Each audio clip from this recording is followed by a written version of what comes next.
उसी में सबको सलाम पाकिस्तान। मैं हूं आपका मेज़बान साजिद गौरी। आप देख रहे हैं प्रोग्राम कड़वा सच, वो सच जिसको बोलने के लिए मैं तैयार हूँ लेकिन सुनने के लिए कोई नहीं। आज हमारे साथ बहुत ही प्यारे दोस्त मौजूद हैं, एजाज जौहर साहब, जो कि इलेक्ट्रॉनिक मीडिया में इनका एक बहुत ही एक्सपीरियंस है। तकरीबन 25 साल से ये इलेक्ट्रॉनिक मीडिया में काम कर रहे हैं। और सबसे खुशनसीबी की ये बात है कि लाहौर प्रेस क्लब में जब इलेक्शन हुए तो गवर्नर बॉडी के मेंबर भी बने और वोट लेकर। और हमारे लिए बड़े एजाज़ की बात है कि क्रिश्चियन बंदा गवर्नर बॉडी का मेंबर बना। और माइनॉरिटीज़ के ऊपर कोई भी ऐसे जो वाक़यात होते हैं उनके ऊपर भी इनकी नज़र होती है। और अगर कोशिश कर कर ये अगर करते हैं तो कोई किसी ना किसी चैनल पर ये न्यूज़ भी चलवा देते हैं कि हमारे माइनॉरिटीज़ की आवाज़ जनरल मीडिया पे आ जाए। तो आइए हम उनसे मिलवाते हैं आपको एजाज जौहर साहब। अच्छा, बहुत शुक्रिया आपने हमें टाइम दिया।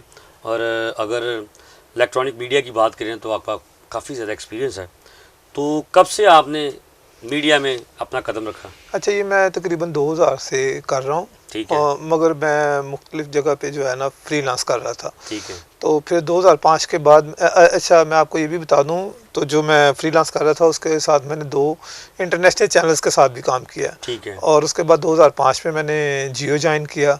जियो से फिर हमने जब दुनिया टीवी लॉन्च हुआ है तो दुनिया टीवी की लॉन्च करवाने वाली पहली टीम में से हम लोग थे।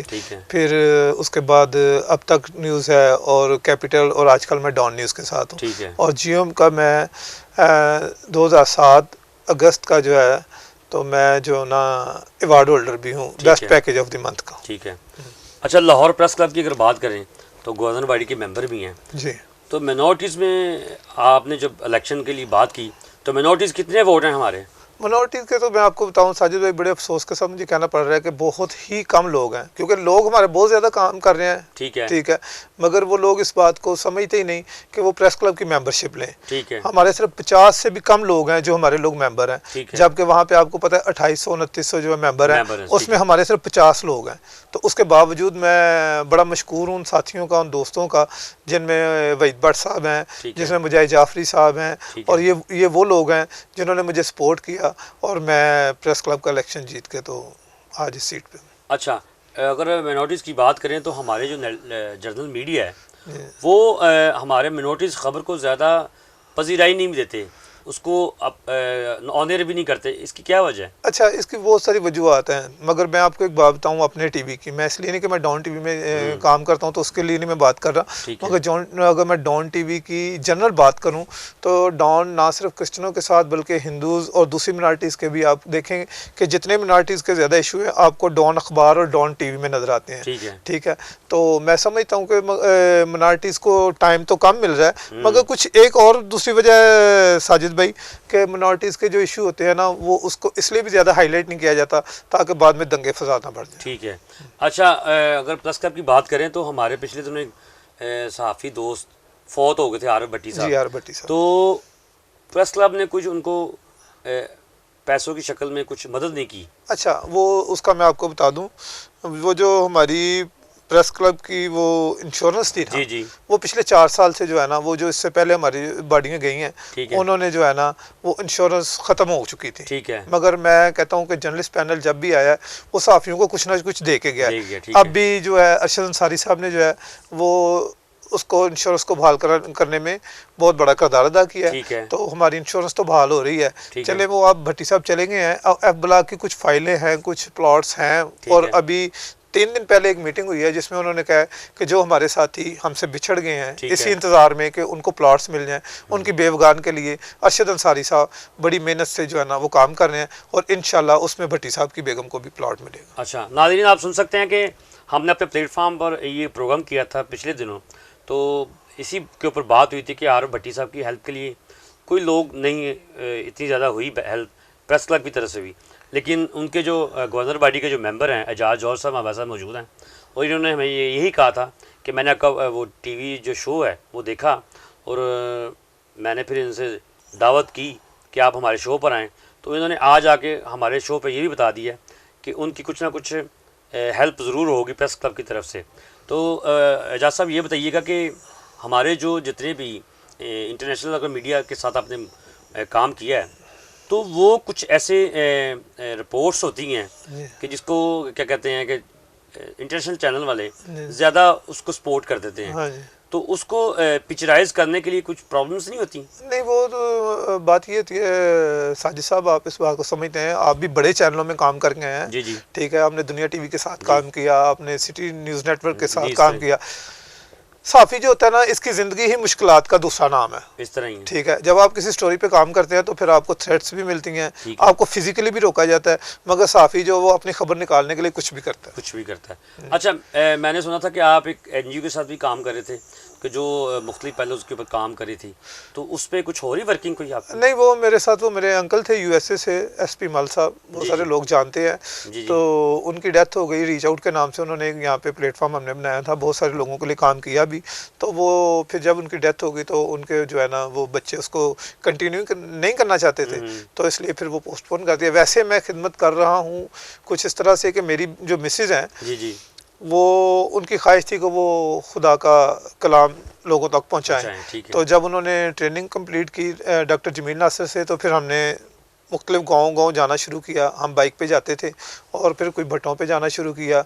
हम कुछ ऐसी जगहों पे भी पहुँचे कि जहाँ पे एक बंदे ने, हम जब उनके पास पहली दफ़ा गए, हमने बताया कि हम आपके लिए आए हैं दुआ करने और आप लोगों को कलाम की बातें सुनाने। तो यकीन करें, वो लोग खड़े हो गए और एक बंदे की जो उम्र थी वो 50-60 साल के करीब होगी, और उसने कहा कि ये पहले खादम है जो आप हमारे घर में आए हैं, आज तक हमारे घर में कोई खादम नहीं आया। और यकीन करें, उन लोगों ने इतनी ऑनर दी हमें, नहीं खुदा के कलाम को। वो सारे लोग ज़मीन पे बैठ गए और जहाँ पे चारपाई पे उन्होंने चादर बिछा के मैं बिठाया, हमारे साथ कोई बैठने के लिए तैयार नहीं था कि नहीं आप खुदा के लोग हैं तो आप हमारे घर आए हैं। तो वो साजिद साहब जगह भी ऐसी थी, जब आप मोटरवे से कुछ 4 किलोमीटर अंदर है और वो रास्ता जो है वो अभी भी सड़क नहीं बनी। तो वो इस तरह है कि जब हम रात को वहाँ पे पहुँचे थे ना, 7 बजे, सर्दियों की रातें थी और रात तारीख थी, तो वो जिनके घर हम गए थे वो लोग कह रहे थे कि आज आप ना जाएं क्योंकि ऐसा ना हो आपके। मगर जब हमारे पास खुदा का कलाम होता है तो खुदा का रूह हमें हिदायत करता है, तो उसमें फिर हमें किसी से डरने की ज़रूरत नहीं। और ना ही हमारे साथ आज तक कोई ऐसा वाक़या हुआ है। हम बहुत सारी जगहों से रात को 2-2 बजे भी गाँव में से आ गए हैं बाइक पे। अच्छा, ये बड़ी मौज़ाना बात है कि आप इतनी देर रात को वापस भी आ गए, क्योंकि वो इसी वजह से कि खुदावंद आपके साथ है। यसु मेरे आगे आगे चल मेरा रहबर। तो बस ये बात है, तो ये ईमान की बात। तो ये बड़ा मुश्किल काम नहीं था कि आप जब ड्यूटी से आते हैं तो अचानक भाभी आपको कहती हैं कि आप चलें, अब मैंने किसी विजिट पे जाना है? अच्छा साजिद साहब, इसमें मैं सिर्फ आपको इतनी सी बात बताऊँगा।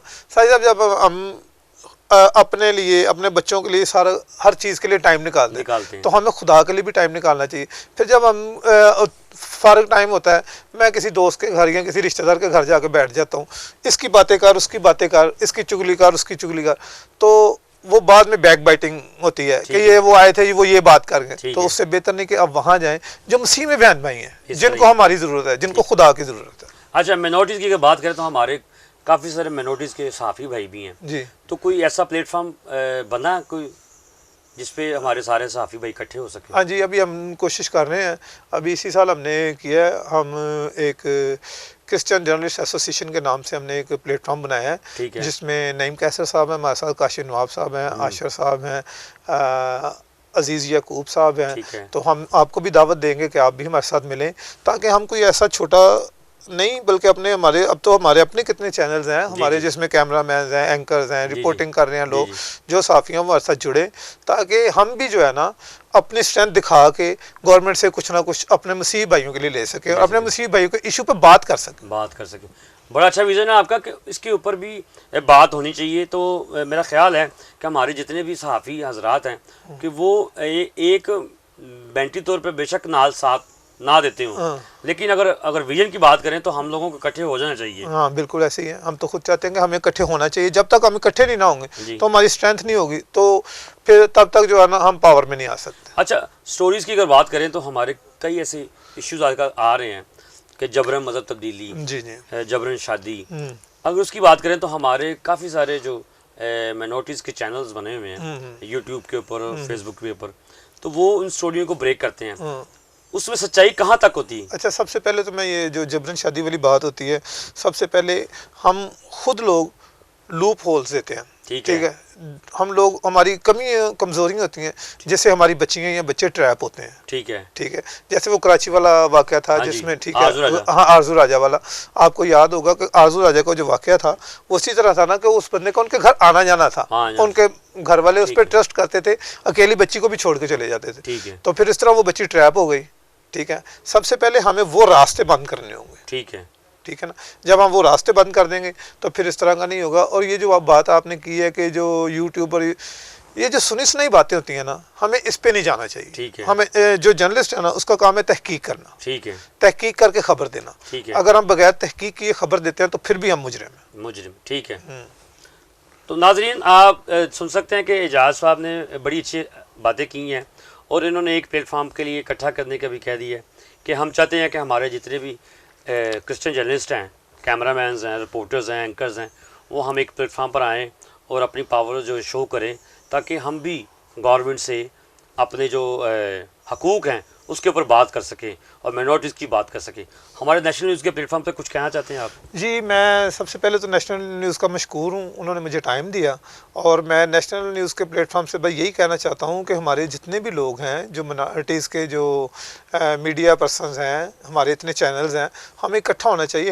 हमें हमारे दिलों में इख्तलाफ नहीं होना चाहिए। जब हम इकट्ठे होंगे तो फिर हम पावर में आएंगे, और जब हम पावर और स्ट्रेंथ में आ जाएंगे तो फिर हम अपनी कौम के लिए कुछ ना कुछ कर सकेंगे। बहुत शुक्रिया एजाज साहब आपका, आपने हमें टाइम दिया नेशनल न्यूज़ को।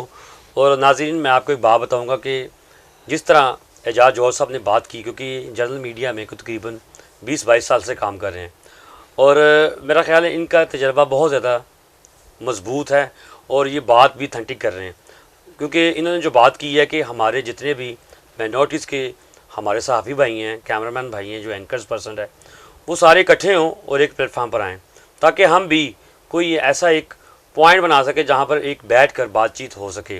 और जिस तरह हम इकट्ठे होंगे तो हमारी पावर भी ज़्यादा शो होगी, ताकि हम अपनी माइनॉरिटीज़ की आवाज़ को गवर्नमेंट तक भी पहुँचाएँ और जो हकूक़ दूसरे प्रेस क्लब्स वगैरह जितने भी हैं पाकिस्तान में उनको मिलते हैं, हमारे माइनॉरिटीज़ के जो प्रेस क्लब बने उनको भी मिलें। मुझे मेरी टीम को इजाज़त दीजिए। खुदा हाफिज़।